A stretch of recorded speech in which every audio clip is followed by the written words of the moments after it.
Bonjour à tous, j'espère que vous allez bien aujourd'hui. Aujourd'hui, petite présentation vite fait, mais chose promise, chose due. Donc de la box de chez H-Tigar, la VT40 avec contrôle de température. Ça vient d'où? Alors vous pouvez y trouver sur pas mal de shops. Celle-là provient de chez Gearbest, gearbest.com. Voilà, je vous mettrai le lien exact de du produit donc sur le site, comme ça vous n'avez pas besoin de chercher. Voilà, comment ça va se passer? On va faire un petit gros plan. Je vais vous faire la présentation un petit peu de cette box et vous expliquer un petit peu les caractéristiques de celle-ci. Je vais vous montrer aussi comment activer et désactiver le contrôle de température et les différentes options que cette box permet de faire. Voilà. Et après on reviendra en plan large et puis on fera un petit test de vape et je vous dirai ce que je pense donc de cette VT40. Je vous dis à tout de suite, c'est parti. Allez, c'est parti, donc on va faire le déballage. Donc on reçoit ça comme d'hab dans une petite boîte cartonnée. Donc elle existe en plusieurs coloris. Vous avez du noir, silver, il y a du bleu je crois, enfin il y a du gris. Voilà, bon bah ça c'est la version black et silver. Donc on défait le packaging comme ça. On ouvre et qu'est-ce qu'on a à l'intérieur? Et ben, comme d'habitude, donc on a une notice qui a été glissée à l'intérieur. Je vous épargne comme ça le truc. Voilà, donc une notice, et ben tout en anglais, ma foi, comme d'hab. Voilà, donc bon, il y a tout, hein, il vous dit vraiment comment faut faire en anglais, quoi. Hein. Après, c'est pas non plus outre mesure compliqué. Donc la box, on va y venir juste après. Je vais vous montrer aussi ce qu'on a avec.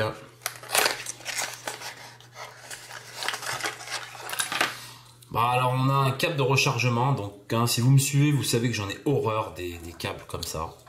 Mais après vous pouvez les changer hein, par un câble de votre téléphone éventuellement, si vous n'avez pas un iPhone bien sûr, ou alors en achetant un câble hein, tout simplement micro USB, ça coûte 2 francs 6 sous, donc c'est pas bien gênant, voilà. Au moins il a le mérite d'être donné avec. Et puis une petite clé, enfin une petite pièce hein, qui va vous permettre de dévisser hein, donc la trappe à accu qui se trouve à l'extérieur. Voilà, donc ça c'est fait, pas de problème. Donc la voici. Alors franchement, déjà, moi je peux vous le garantir, hein, puis je vous dis vraiment ce que je pense. Moi je la trouve super belle. Vraiment, elle tombe super bien en main, elle est petite. Pour ce qui est des dimensions, en hauteur, on est à 8,5 cm, en largeur à 4,5 cm et en épaisseur 2,4 cm. Donc c'est une box qui est relativement contenue. Si je peux vous trouver l'autre, donc attendez, hop, histoire de vous donner une comparaison donc sur la HB40. Voilà, la HB40 de l'époque, quoi, hein, si j'ose dire, avec contrôle de température, toujours pareil. Et on est quand même, nettement plus petit. Voilà. Voilà, c'est un format un peu plus contenu. Après, bon bah c'est sûr que la HB40, hein, elle avait le truc, il y avait un capot aimanté, et donc ça c'est plutôt pas mal, c'est bien. Enfin bon, voilà. Donc ça c'était juste pour le petit comparo. Donc voilà, c'est une box qui est vraiment très petite. Franchement moi je la trouve très petite. Le pin, donc c'est un pin 510 donc qui est en laiton et donc qui est monté sur ressort. Voilà. Cette box a la caractéristique qu'elle n'est pas blindée de colle à l'intérieur. Voilà, donc ça c'est plutôt pas mal. Vous avez un grand écran OLED donc de 2,5 par 1 cm de hauteur. Voilà. Donc la puissance de 1 à 40 watts. Pour ce qui est de la plage de résistance, donc en coil Cantal standard si j'ose dire, on est de 0,16 à 2 ohms, donc ça laisse vraiment de la marge. Et puis quand vous allez utiliser du fil du nickel, donc vous allez être de 0,10 à 1 ohm. Voilà. Et donc pour une plage de fonctionnement de 200 Fahrenheit à 600 Fahrenheit. Voilà. Donc ça c'est super simple. Allez, c'est parti pour ouvrir la trappe à cul. Ben, on prend cette fameuse pièce. Un tournevis est fait exprès. On peut voir. Alors, je ne sais pas si on va bien le voir. Mais on peut le voir. Vous voyez, il y a un petit creux. On peut mettre un tournevis. Si vraiment, parce que bon, c'est vrai que la pièce, on va peut-être pas la garder. Mais bon, c'est pas mal parce qu'à la limite, bon, vous partez quelque part, vous avez oublié d'emmener un tournevis, vous avez oublié vous avez toujours une pièce, quoi, hein, éventuellement sur vous. On va mettre un AQ, un MXJO, hop, voilà, on replace. Alors c'est ça qui est un petit peu chiant, voilà, pour faire prendre le filetage. Le filetage est relativement assez bon, hein. C'est pas trop crunchy, donc ça vise bien. Allez hop. Ouais, je vous fais tout le truc comme ça au moins. Voilà, donc là. Alors ça brinque-balle pas. Il n'y a rien qui bouge, hein. Les boutons ne bougent pas. C'est vraiment un régal, hein. Perso, voilà. Donc on va l'allumer, 1, 2, 3, 4, 5 comme d'habitude. Donc dedans c'est le fameux DNA, DNA 40, c'est le V5, voilà, c'est la 5e version du chipset de chez Evolve. Donc c'est plutôt pas mal. Donc là on est verrouillé, voilà. Ok, pas de problème, on est verrouillé. Donc si par exemple vous voulez passer en mode furtif, donc le mode furtif, c'est en fin de compte vous allez désactiver l'écran, donc peut-être déjà éventuellement pour économiser un petit peu de jus au niveau de l'écran, parce que c'est un écran quand même qui est relativement entre guillemets puissant, parce que même en pleine lumière, à l'extérieur on va y voir. Hein. Donc voilà, je vous montre l'écran un petit peu. Ok. Donc pour passer en mode furtif, on va masquer l'écran en fin de compte et il ne va s'afficher que les messages d'erreur, les messages importants. Donc pour ce faire, la box elle est verrouillée. Il faut qu'elle soit verrouillée. Si elle n'est pas verrouillée, 1, 2, 3, 4, 5. Et après on va appuyer sur le bouton Fire et le bouton moins. Voilà. Il faut que je fasse une gymnastique des doigts. Fire et moins. Normal mode. Et on reste appuyé. Voilà, et là on est dans le mode furtif. 1, 2, 3, 4, 5, on est déverrouillé. Et là, si j'appuie, ça fait Fire, on peut vaper. Voilà. 1, 2, 3, 4, 5, voilà, elle est lockée. Ça l'a indiqué à l'instant, et on veut repasser donc en mode non furtif, quoi, hein, avec un affichage au niveau de l'écran. Pareil, on reste appuyé sur le moins et le bouton Fire en même temps. Et ça va changer en mode normal. Et là, on est en mode normal. On a un affichage de nouveau. Voilà, cette box aussi permet donc l'utilisation par un droitier et également par un gaucher. Donc c'est très simple. On va appuyer sur le bouton Fire plus le bouton plus, si j'ose dire. Voilà, donc ça fait Fire et plus. Donc le bouton du haut. Voilà, bouton du haut, bouton Fire en même temps. C'est parti. On reste appuyé. Et mode left. Là, on est en mode left. Voilà, on peut le voir, pour une utilisation par un gaucher, par un droitier, comme vous voulez. Hein. Et après, si on veut retourner avec l'affichage, moi je préfère l'autre. Donc on va appuyer en même temps. Et on attend. Hop, et voilà, on est repassé en affichage entre guillemets classique. Voilà, vous voyez, donc ça c'est pas compliqué. Maintenant, pour ce qui est du réglage de la température, voilà. Quand vous allez recevoir cette box, elle va être directe en mode température, quoi, hein, ça va activer. Et donc si vous vapez, vous avez l'habitude de ne pas vaper, ou vous vapez avec du Cantal uniquement, et pas du nickel, et ben vous allez pouvoir le désactiver, quoi. Donc moi je vais vous montrer déjà comment l'activer, parce que moi elle est désactivée.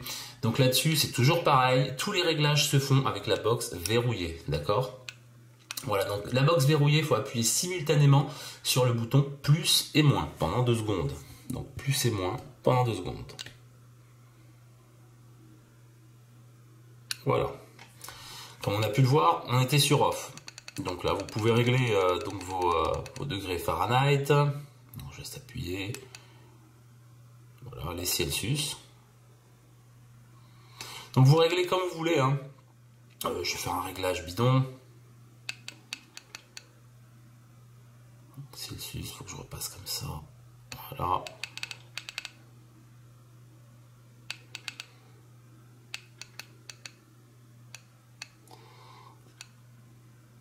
C'est super simple, hein. Rien de compliqué. Admettons 340 Fahrenheit au pif. Et donc pour valider, je vais appuyer sur le bouton Fire. Voilà. Et là maintenant, on a les 340 degrés Fahrenheit. Donc qu'on peut voir sur l'écran ici. 1, 2, 3, 4, 5. Voilà. Bon, check atomiseur logique, j'en ai pas. Mais voilà, on le voit bien, il n'y a pas de souci. Donc maintenant, je veux le désactiver. 1, 2, 3, 4, 5. Je reverrouille la box. Et c'est pareil, je vais appuyer simultanément sur le bouton plus et moins. Ok. Et donc là, Alors, il faut que je monte, il me semble. Il faut arriver au maxi pour pouvoir... Donc, il propose le off. Voilà. Et là, on est sur off. C'est-à-dire que ce sera une box sans contrôle de température. Voilà. Et là, je valide et j'appuie sur OK.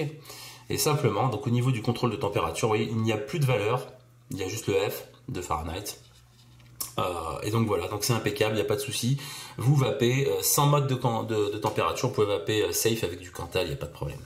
Voilà, donc vous voyez, c'est vraiment très très simple. Je veux dire, il n'y a pas de souci. C'est une très bonne box. Franchement, c'est une très bonne box. C'est petit, moi j'y trouve beau, j'y trouve propre. Hein, c'est vraiment très propre. C'est de l'aluminium. Voilà, vous avez une petite protection hein, donc sur le sigle VT40. Voilà. Donc moi je trouve qu'elle est nettement plus réussie donc que sa sœur, hein, donc la HB40. Voilà. Voilà, sans parler du Fire hein, qui est en haut. Même là c'était quand même un truc quand même qualitatif quoi.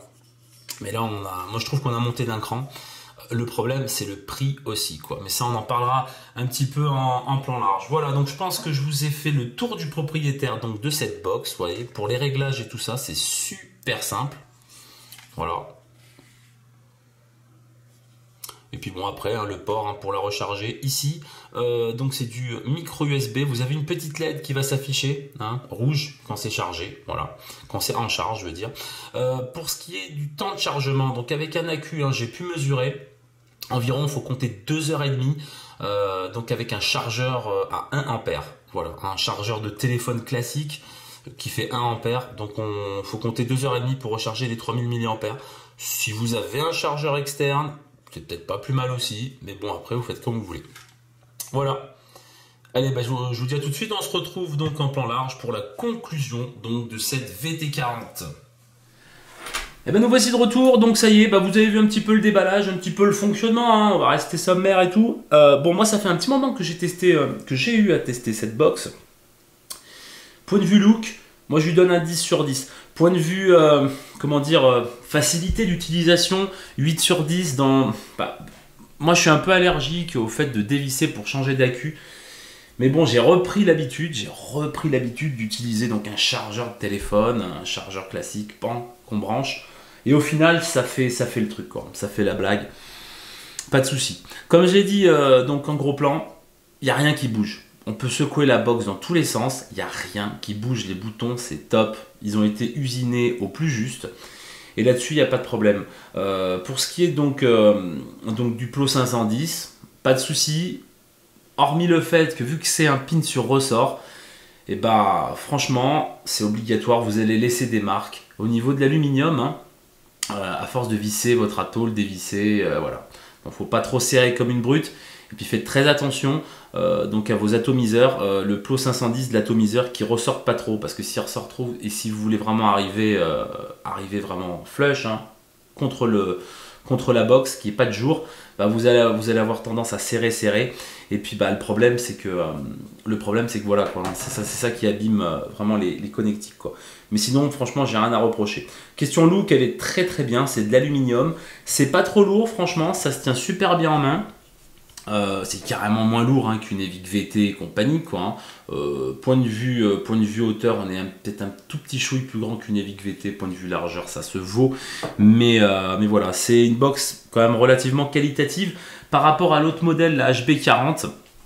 Je la trouve vraiment mieux réussie. L'écran hein, avec le DNA V5, l'écran ça n'a rien à voir avec l'écran de la HB40 hein, avec l'affichage bleuté tout petit. Là vraiment c'est lisible en plein soleil, tout, il n'y a pas de souci. On va faire une petite vape quand même.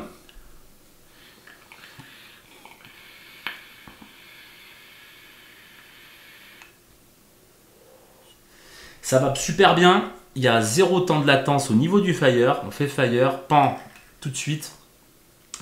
Le défaut de cette box, c'est le prix. Voilà, le prix, faut compter 139 $. Ça fait 120 et quelques euros, on va dire 120 €. Voilà, c'est le prix. Alors après, c'est ce que valait à l'époque, hein, si vous vous rappelez, la HB40, elle valait ce prix-là quand elle était sortie.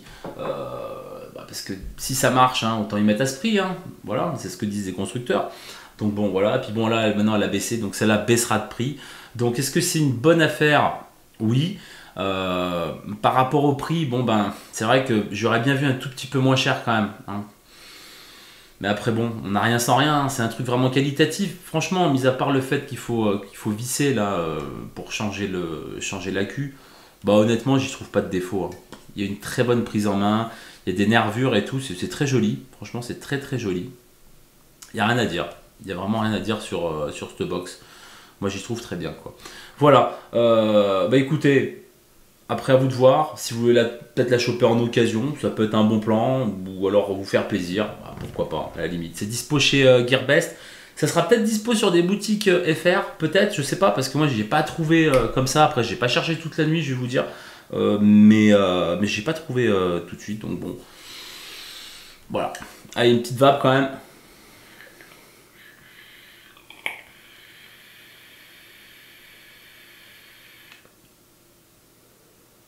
Voilà. Vraiment très bonne box, très bonne vape. Et puis surtout, oui, le truc primordial, les amis. J'allais vous quitter sans vous dire le truc primordial. Ça consomme pas trop, franchement. Là, je suis en dual coil en Clapton à 0,4 ohm. Ça consomme pas trop, c'est honnête, franchement, il n'y a pas de souci. C'est pas un bouffe à cul. Et puis surtout, là, je suis à 24 watts. Je sens vraiment mes 24 watts. Vous voyez, je suis pas à 30.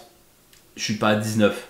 Je sens vraiment mes 24 watts quoi, hein, par rapport aux autres box. Je vape à peu près toujours pareil et donc voilà. Donc ça n'envoie pas plus que ce qui est affiché et ça c'est plutôt pas mal. Voilà, je pense qu'on a fait le tour du sujet donc sur ce H-Cigar VT40. Voilà. Je vous mettrai le lien de dispo sur la vidéo comme d'habitude. Si vous avez des questions, n'hésitez pas. TheMaxTaff01 @gmail.com. Si vous voulez aller faire un petit tour sur ma page Facebook ou alors sur ma chaîne YouTube TheMaxTaff également, et puis le site internet www.themaxtaff.com. Sur ce, je vous souhaite une très bonne journée. Prochaine review, ça va être une petite revue liquide, et puis après il y aura une revue de la box 200 watts, mais je la garde un petit peu sur le coup d'histoire de bien la tester. Donc voilà, et vous dire mes impressions. Je vous souhaite une très bonne journée, très bonne vape. Prenez soin de votre box. À la prochaine. Ciao.